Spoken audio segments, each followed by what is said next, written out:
Now, how does one transform from being in a foster home, being a drug addict, and incarcerated, to being a successful mentor, business owner, and helping others transform?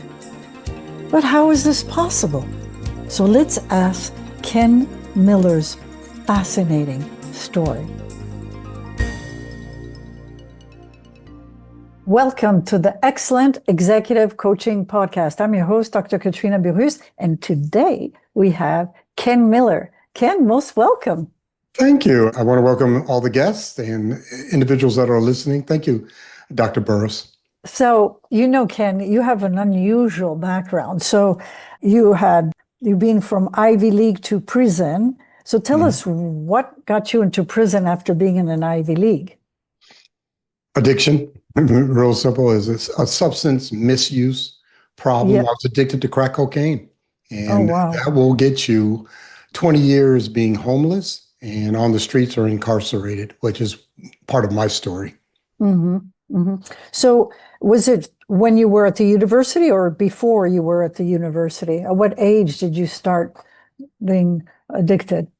Age 17, began drinking in college, in a fraternity. And I was very quickly, probably within 2 months, a full-blown alcoholic. And then I was exposed to drugs and got addicted to those also while in Dartmouth College. Wow, that's incredible. Now, how could you finish your studies? I barely. I tell everybody I majored in fraternity and I minored in drinking.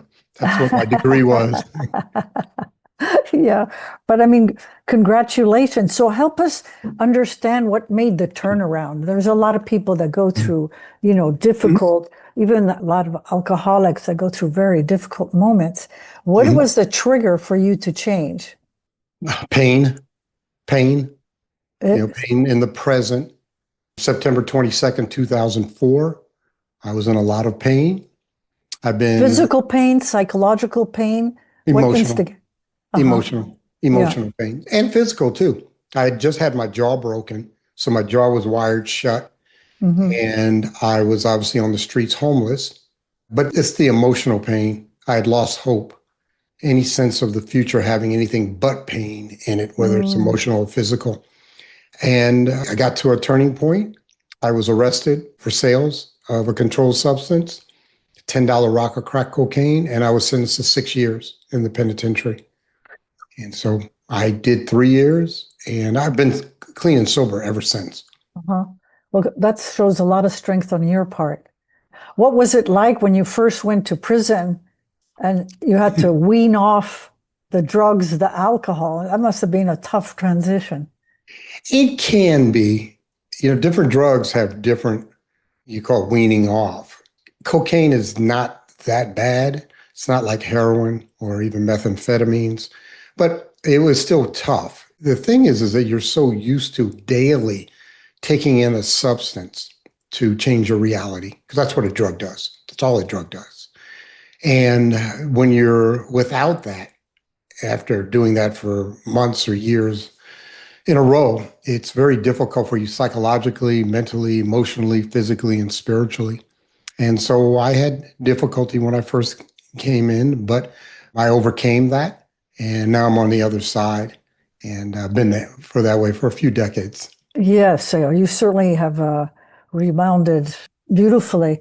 Just for those listeners that might be having that kind of problem, you were weaned off, but did the prison at all help you? What helped you get through this at that time? Prison was the best thing that ever happened to me.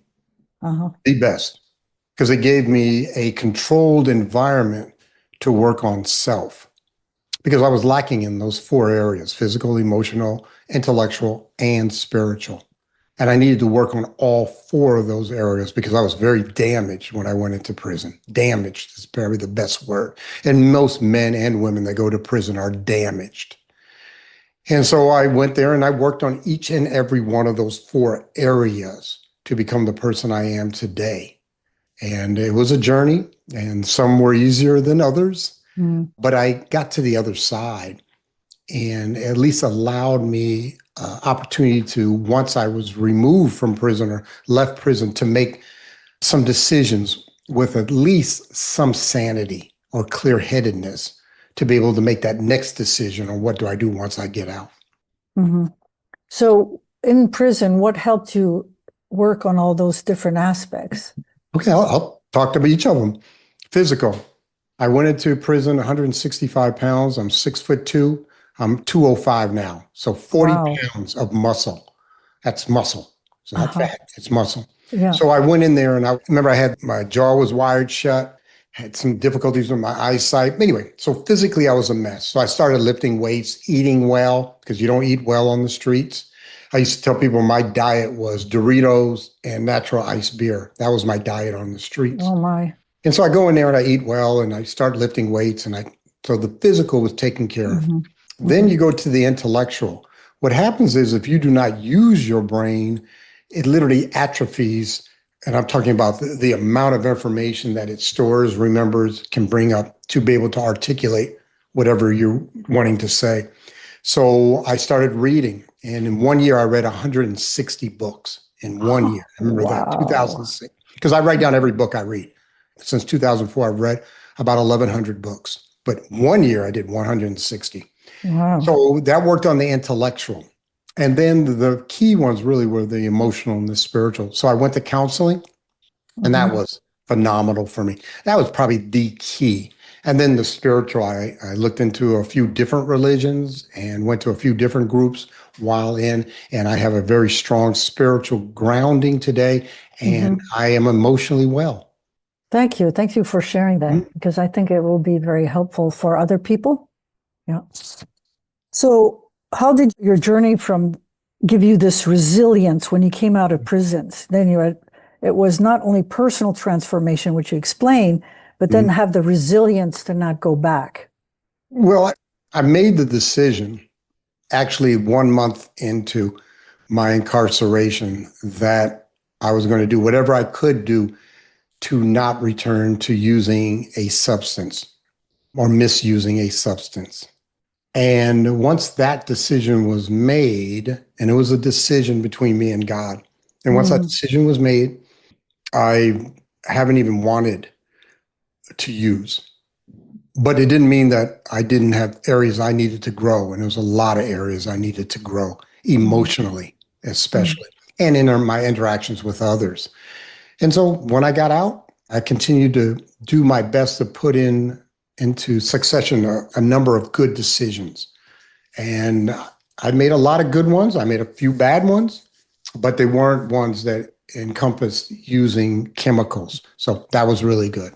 So, what was the good ones and the bad ones? Because when you've had a certain lifestyle, Mhm. okay, you get out, but you have to recreate a whole new world that's not Mhm. dependent on any. So, how did you sort of surf through these decisions, and what, difficulties did you overcome? Great question. And I want to tell you why it's a great question. I speak about this often. It's changing of communities. You said world, but it's the same thing we're Mhm. talking about. I had to change my communities because I was in a community we call the streets. I was in the streets.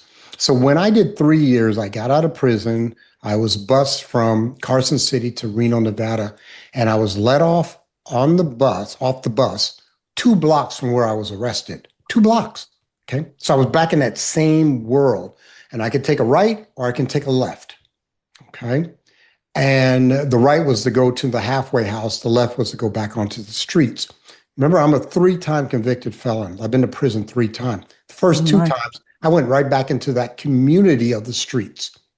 This time, even though it took me 20 minutes to make that decision, I'm literally standing on the corner trying to decide which way was I going to go. After 3 years of penitentiary, after many meetings, emotional, physical, everything, I still struggled. But I did. I went to the halfway house. And, what helped me at that point is I began working with a sponsor.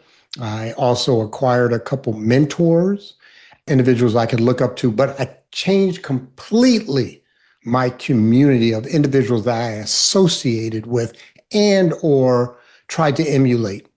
Okay. That's wonderful. So you found new mentors. And then, of course, you go to a place where you have no friends because you have to start all over again. True. So did these mentors sort of palliate? I don't think that's a word, but sort of help you transition to have some kind of initial community?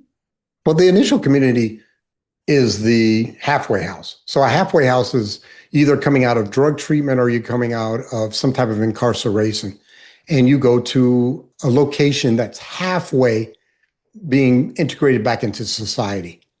But you're around a lot of people either are coming off of drug treatment or you're coming out of prison.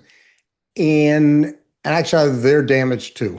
Okay. So my predominant community early on was the rooms of the anonymous programs.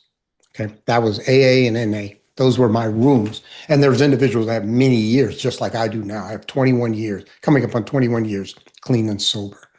And so I got around those individuals who were positively doing life without picking up a chemical. So that was my first community. And then of course, I had communities within my work environment, and many of those people don't have a substance misuse problem. And so I associated with them. And then I had some family members that were great, obviously. And so I created a whole new community, and then the other community, I may have contact today with 2 or 3 people out of the hundreds that I knew from prison and streets, maybe 2 or 3. That's it. Because they're not where I'm at. Or we'll just say that they're not where I'm at. But if they are, hey, we can still be friends. We can still talk. We can still Facebook or whatever. I see. What was it like to go back and see some of your friends still in the same situation? Sad. Because what happens is literally the way that you look at the world changes. And sometimes I would see individuals on the streets that I knew doing the same. I can just tell by what they're doing or how they're walking and what corner they're on, what they're doing. And there's sadness. And then there's a sense sometimes of joy that I'm not there. Because I was there for 20 years. 20 years on that same corner, quote unquote, proverbial corner. And I also, and the sadness is I know how much pain they're in. And it is painful to be an addict, especially a street level addict, but any addict. Okay. Yeah. Thank you for sharing that. So you create a new community, you have mentors, you are seeing friends somewhat few, and you understand their pain they're going through. So how has this experience helped you in the more business world to help individuals and organizations? Easy. That's easy. Number one, I have empathy and sympathy for individuals as individuals. So even though you're a client or I'm coaching you or I'm working for you, your organization is connected with one of my organizations, I still understand that you're human. What it allowed me to do, especially early on, it allowed me to have a lot more grace in dealing with people. Yeah, show me at a meeting, or you're late often to a meeting, or you don't get the work done, whether you're a staff member, a contractor, or a client that I'm working with. I have a lot of grace. I have a lot of what the word I use is tolerance. And I had to learn this because that's not the way I was when I first came out, because there's not a lot of tolerance on the streets. There isn't, for different reasons I don't need to go into, but there isn't. But I had to learn tolerance in the business world, because if you don't have tolerance, it's just like 2 gears. It's just like 2 gears. It creates too much friction because there's no space between the teeth of the gear, and it creates friction, which is heat, which is discomfort, okay, and pain. And so I had to learn tolerance. And this is one of many lessons I've learned that I've been able to take from my experiences on the streets or learned while I was getting well from the streets. Yes. Why is there no tolerance on the street? And then how did you build that tolerance? Why is there no tolerance on the street? because tolerance, if you have tolerance on the streets, people will treat you in a specific way, which will take advantage of you. Okay. So the biggest word, in fact, my next book that's coming out that I'm writing with a gentleman named Dr. Will Moreland is on respect and disrespect on the streets and in the boardroom. But what does that mean? And so what happens is if you give tolerance, let's say this, I am an individual that deals drugs and I give you some drugs on, as we call a front. Pay me back when you get paid or sell the drugs. And then you don't do it. And everybody knows that, hey, I can just rip off Ken. I can just, get a front and he'll never pay me back. I cannot tolerate that as a code of the streets because you will then take advantage of me. Okay, so that's the streets. Mm-hmm. And so how I learned, again, is coming off, I can't take the world of prison and take the world of the streets, or for other individuals that are listening, I have to look at what are my scripts. And a lot of times we get them from our family, we get them from our colleagues, we get them from our coworkers or environments in college, whatever it may be. But we have these scripts that we believe we have to play out. A lot of times we don't even know, they're unconscious scripts. And I had to break those. First, I had to identify them. And then I had to break those scripts that were inbred in me because I'm not in that community any longer. So what made you identify those scripts? Pain, always pain. For me, and when I say pain, that's the broad term I use. We can just call discomfort. So if I have a situation where someone is ill at ease or uncomfortable or has indicated to me that they're in pain, and it's because of me, I have to look at me, okay? And try to understand what is the truth of this situation or this event or this interaction. And then I can almost say it's a skill I have. I can go in and look at all of my antecedents to all of my actions. I can also, and I spent a few years working on this. What are my core issues? As a child, as a adult, as a teenager, but they all really came out of my childhood. And we didn't really get into this, Katrina, but I spent 6 years in foster homes. I'm a foster child. That is what imprinted me, okay, literally. And then I dealt with a lot of violence growing up, a lot of violence. My father shot my mom 6 times, came to shoot me at my job, shot her at her job. They'd been divorced for 5 years. They weren't even in contact. But he went over her job, shot her, and then came over to shoot me, but the gun jammed. I mean, literally jammed. God. Okay. True story. It's in my book. I have a book called Becoming Ken. That's great. But all I'm saying is, this is what I tell people and explain to them. When I went into the penitentiary, but really for my whole life until I got well, I was damaged. And what I mean, damaged. And so the way I interacted with the world was for self-protection. And there's things that I would do, and there were scripts that I needed to play out. So things that you would do, so explain what you do, and scripts that you were telling yourself. Yeah. And then what are the new scripts? All right. What would I do? Yeah. Give an example. Oh, easy.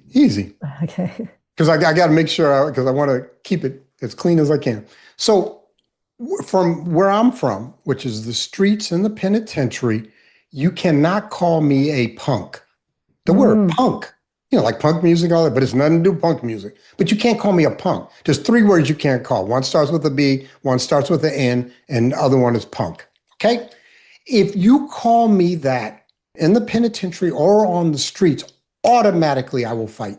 I won't even warn you. It will be a fight. Okay? That's what I would do. That was the action. That's the script that I was taught. You can't ever let a man call you out, call you a B, or call you a punk, or call you an N. Okay? Period. So that's a script. And one of the things that I teach on, Katrina, Dr. Burris, is that I teach on gap control when I work with men. So I work with men all over the country. And when I'm working with these men, I said, let's work on some gap control. And they're like, what do you mean? What do you mean? I said, well, gap control very simply is we have input coming in from external sources. And what we're trying to do is not react, but with forethought, act. And how can we expand the gap between the input and the output? Okay. And most of the time, the output is verbal. I will threaten you first. Usually, that's what most of the guys I work with. And then they may go to the physical. But the problem is, can you put some time in between that you can go in there and cognitively look at why does this feel as a threat? Why do I feel fear? Why do I feel anger? And I've done all that. I've taken away the power of all three of those words. And it took me a couple of years, believe me, working on it. Because at first I had to identify what words are my trigger words. Okay. And then I already knew what the script was. But now, why do they affect me so much? Why? They're just vibrations of the vocal cord. Okay. And so anyway, so that's what I do with scripts. Those are former scripts. And right now, to be honest with you, there's very, very few scripts that I have. The only script that's similar to this is if you threaten or hurt my family. That's it. If you threaten or hurt my family, I have a responsibility to protect my wife and the children and the grandchildren, period. You can call it a script. I don't care. And if people don't agree with that, I don't care. You know what I'm saying? But that's me. Okay. That's it. That's it. You can call me anything you want. And there's another one there's one that's sort of famous in the male world. Tell me. In the male world, you cannot spit on another man. And that's very rare, but I've had it happen to me. Really? And literally instantaneous. I punched him. Instantaneous. And I'm not proud of that, but that's, again, that one I don't know. It'll never happen to me again. We call it touch someone. That means physically engaged with an individual in a violent way in 21 years since I've gotten cleaned up. I haven't threatened anybody in 10, 12, 15 years. It's a huge self-control. And I want to underline what you said, which I think is very important. It's, you identify the trigger words. You create, when you hear it, you create space between impulsively reaction. Right. And instead step back, take a pause to think out what's happening, what you feel, and then act in a more positive way, or let's say something that you wouldn't be ashamed of if you look back at the situation. Would you say that's the case? Yeah, something that's not going to put me back into prison. Let me explain one thing about where I'm at. Yeah. I'm a 3-time convicted felon. Yeah. If I pick up a 4th felony in the state of Nevada, let alone California, I'm a habitual criminal. The judge told me next time I came into his courtroom, it was 25 to life. 25 to life. I see. Okay. So, and I know we were close to that, but this is another important thing I want to share with the audience. Sometimes the action is to run away. It's to get out of the situation, because you can't think enough or go into the cognitive part of the brain because you built up this anger and or fear. You just got to get away. And I've done that. I've physically ran from situations where I just knew I couldn't cognitively, intellectually try to understand this situation. All I knew was I was in danger of doing something that was going to be inimical to my long-term well-being, period. Thank you for sharing that. So with this extensive experience of self-control, of awareness, I would say, and how best to act after a difficult situation, how do you help other individuals in this situation? So how I help them. So let's say what I do. I'm just talking about in one area. Let's just talk about mentoring. I've been mentoring over 15 years. I am also going to be writing a book about mentoring in communities of color. Yeah. Okay. But I've been mentoring, and I have what we call explicit contract mentoring. First of all, mentoring is free, always. Mentoring is open-ended, always. And when I mentor young men of color, I very simply, the first meeting, what I say to them, I have one responsibility to you. and that is to engender dreams. What is your dream? And I even say this to them. I give you permission to dream. And then I shut up. You say, why do you say that to a grown man? Because many people have taken away their ability to dream. Oh, you can't do that. Oh, you'll never do that. Oh, you can't. Or why do you think that you would be able to do that or have your own business or, accomplish this or be on the stage of speaking? They get that from their family, their parents, their, colleagues, their siblings. So I have to say that. And I do say that. I give you permission to dream. Then I shut up. And then I do my best to engender dreams. And I could go into that. I'm not going to go into it because I want to go back to the original question. Every man that I've ever worked with in both, and I've worked with probably 100, every man that I've ever worked with, both as a sponsor in the anonymous programs and as a mentor, we deal with the emotion of anger. It is something that as men, we have to deal with, okay?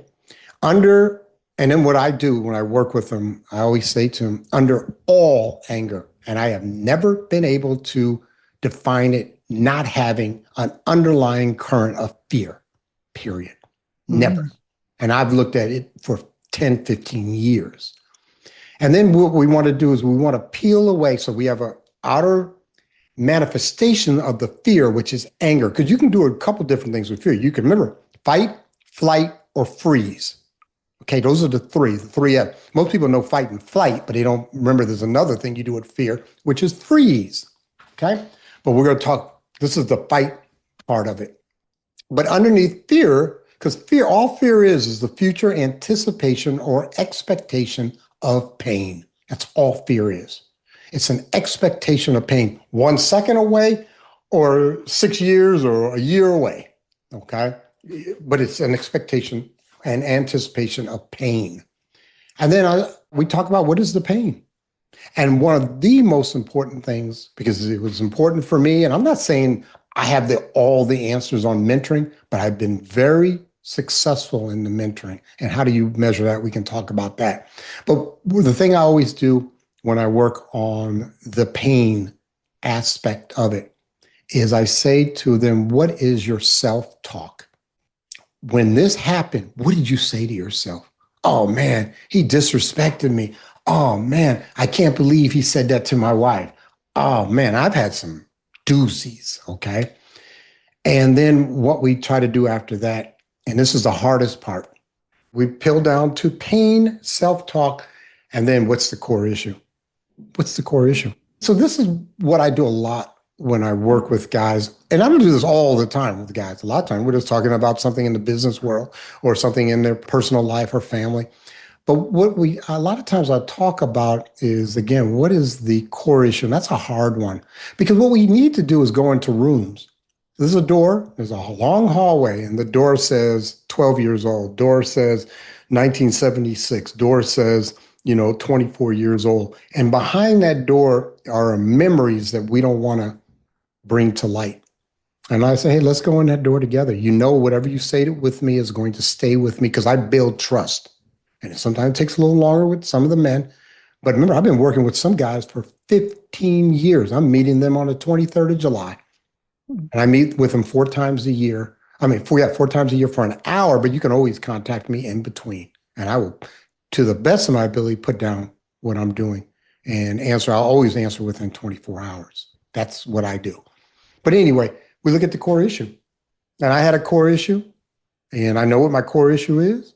And I've worked on it, and I'm so much more comfortable with knowledge of what those core issues are. And I'm also very knowledgeable on my self-talk and what I say to myself. Yep. So what would you say is your core issue? Dying alone. Really? Yep, 100%. Dying alone. Because the reason is because for my first 6 years, of course, I've only cognitive 3 of them. So starting at 3, my earliest memories are 3. And I knew I was a foster child. How do you know that? Because you go to foster homes like every 2 weeks, every month, every 3 months, you go to a new foster home. Because I didn't know that. I just remember the first time I went to a foster home, everybody was crying in the living room. And I didn't understand why everybody crying. This is my sisters and brothers are crying. I didn't know they were a foster family. And I was Oh, I see. leaving at age 3 to go to my next foster home. And they were crying because they were going to miss me. I must have been a pretty good 3-year-old. I don't know. I don't have any pictures before I was 6. But my core issue is that I was going to be alone because I Mm. knew that my mother didn't want me. I know she didn't love me. And I was to find out later that she did love me because I did the DNA and met her, Mm. after all these years. My mother was a white teenage runaway. My dad was a pimp and drug dealer in New York, and she was 17. Oh my Okay. goodness. And mixed child in 1962 with the father being a pimp and drug dealer married wasn't going to work. Wasn't going to happen in this Irish Catholic family. Okay. Wow. But I understand that. Forgiveness. I've forgiven everyone. Go ahead. So when you went to see her again, Mhm. what was that like? Oh, it was incredible. Absolutely incredible. I mean, just incredible. So this is an incredible story. So I did my first 6 years on Long Island as a foster child. I get adopted at age 6 by Irene and Sam Miller and move up to a small town called Bloomingburg, New York. Okay. Population, let's say 150. We didn't even live in the town. We lived on RD1, Winterton Road, Rural Delivery 1. That was our mailing address. The mailman knew everybody lived on the road. So you could just do RD1, Rural Delivery. Everybody had Rural Delivery 1, Winterton Road. So we're way out in the country. Mm. And we moved to Alaska at age 12, mainly to Ah. get away from my father, my mother and I. Moved to Anchorage, Alaska. Years later, I do the DNA. They show that it's a woman named Joanne Horn, which blew me away. There's a story behind that. And I looked to see where she lived. And she lived in Bloomingburg, New York. Like, what?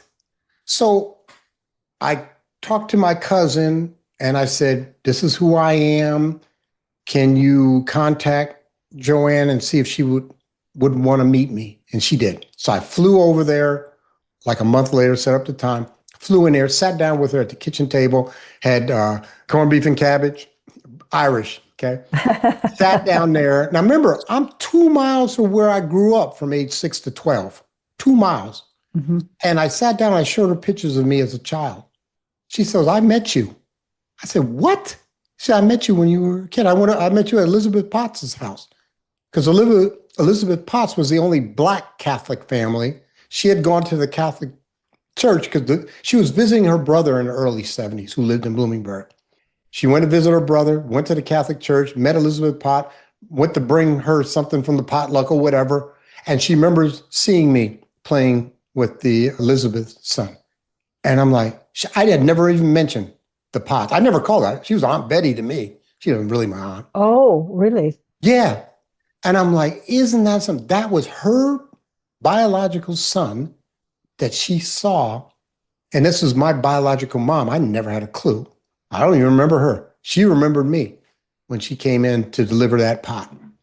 And I was like, you're talking about you can't make this stuff up. So anyway, the experience was wonderful. But this is another, I'll just say this real simple. My mom lied to me. She lied to me to protect herself and her self-talk. And I'm cool with that. After she passed away, which was about 2 years later, I asked her sister, Aunt Cookie, about a situation, about my father, because she said she had been raped by this guy in the rooming house. And I was like, okay. And I already had a sense that there was more to this story. And I asked my Aunt Cookie, and I said, can you just tell me the truth? And, mom's passed away, da, da, da. And she was quiet because there was am I betraying my sister, da, da. And she told me the truth. She said, yeah, me and mom went and visit, try to get her out of that situation. And he came to the door with a gun. Said, y'all Oh, need to leave. So, and because he was the pimp and the drug dealer. yeah, right. She was living with him. Yeah. She was living with him. Mm-hmm. But she had a child and you were in foster care at Yeah. 3 years old. I was in foster care from childbirth. So what happened was, this is such a cool story. So what happened was she gave birth to me And I got adopted when I was born because she said, Ken, I wanted you to grow up with a Catholic family because she's Irish Catholic. So this white couple that's Catholic adopted me. And she said, usually they don't allow you to see the child because you're putting it up for adoption or meet the Right. parents. Or It's a closed adoption, in other words. Right. In New York State, closed it down. But for whatever reason, they let her hold me for like a day or overnight or whatever. And then she met the couple. So she thought I was adopted by this white Catholic couple. I see. And you'll see in my paperwork that I was born October 15th. In January, I went back into the system. So not only were you're adopted first by this Catholic, but then you went to a foster home? So I'm adopted at childbirth. A lot of kids are. Unfortunately, my tan didn't go away in those 3 months. They didn't want to adopt a mixed child. This is 62. Yes. White folks weren't adopting Black children in 1962. Okay. That didn't happen until Angelina Jolie. I don't know. I'm just kidding. That's a joke.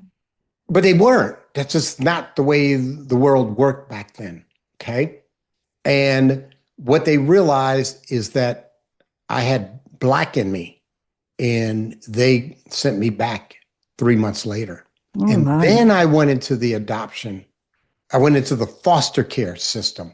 And the foster care system is you're in there until you get adopted.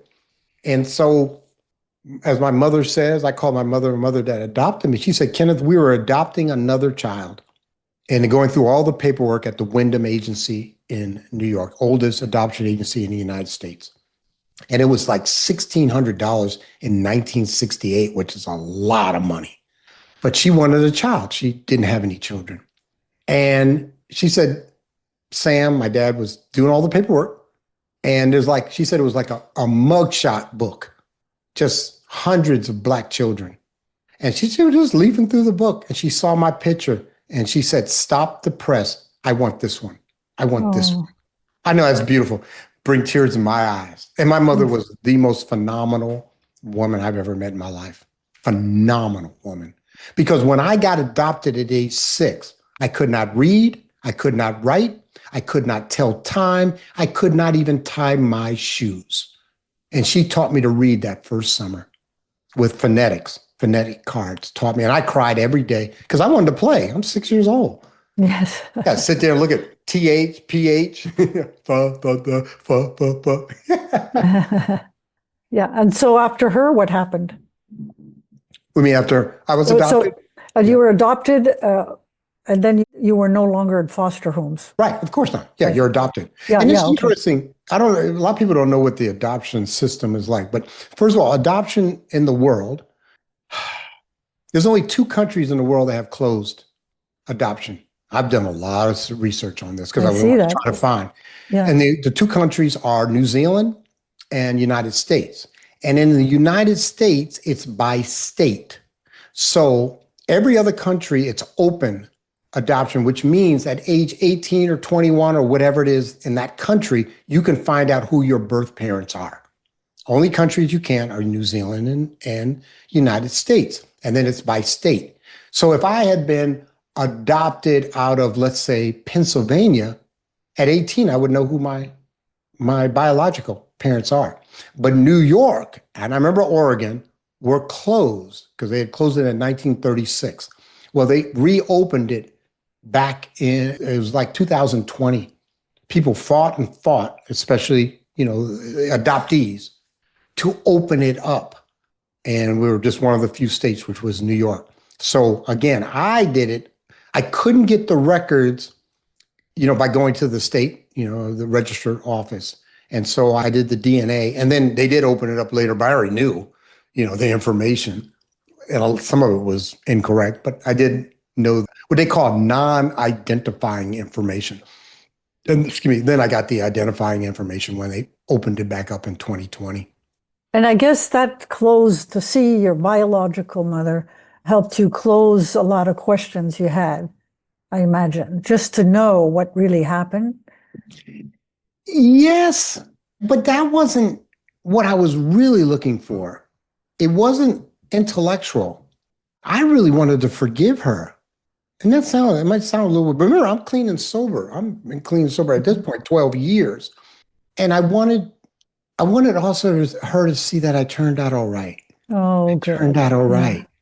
And that I loved her, and I did. And I used to go back, I went back 2-3 times. I'm the trustee for her nephews and niece.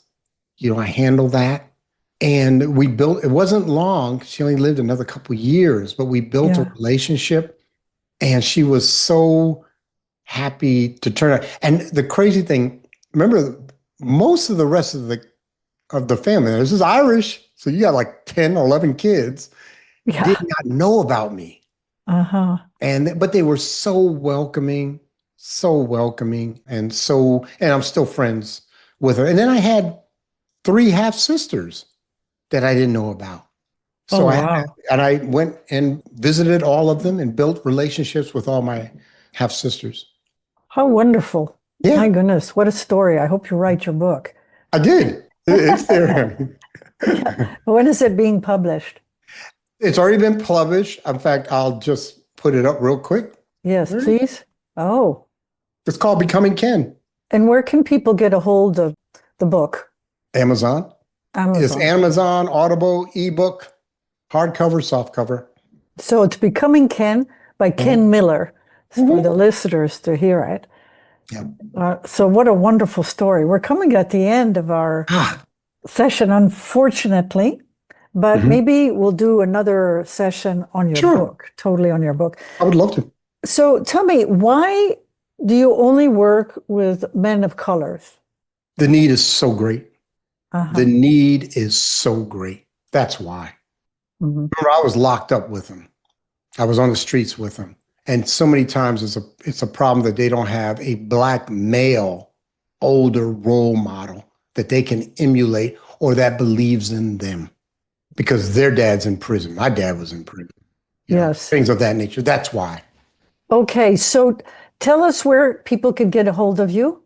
Real simple. LinkedIn, Ken Miller 84 is my handle on that. And then there's website on the screen. And again, I just want to thank you, Dr. Burroughs. Thank you. Very interesting. And I'd love to come back anytime. Thank you. Thank you. Thank you for listening to the Excellent Executive Coaching Podcast. You can subscribe to all future podcasts at excellentexecutivecoaching.com. Join us each Wednesday to learn more about the latest trends in leadership techniques and bring your coaching to the next level. To learn more about Dr. Burroughs' CEO Mastermind, use the contact form at excellentexecutivecoaching.com.